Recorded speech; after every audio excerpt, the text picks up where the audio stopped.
তো সাপোর্ট করেছি, সেই ত্রিপুরা মনে করেন যে হোটেল বন্ধ করে দিয়েছে বাংলাদেশিদের জন্য। কলকাতা দূতাবাস আক্রান্ত, কলকাতা ডাক্তারদের ওখানে গেলে নাকি ইন্ডিয়ান পতাকাকে সালাম করে তারপরে চিকিৎসা নিতে হবে।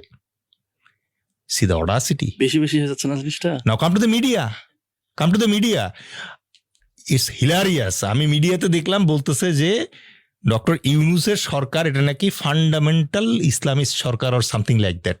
কারণ এই জার্গান আসে কোথা থেকে? মানে কোথায় চাওয়ালা আর কোথায় নোবেল লরিয়েট? কামান, একজন মনে করেন যে দুনিয়াতে মাইক্রো ফাইন্যান্সের মাস্টার মশাই, আরেকজন হচ্ছে গুজরাটের কসাই। What you trying to compare? It's not able to compare man.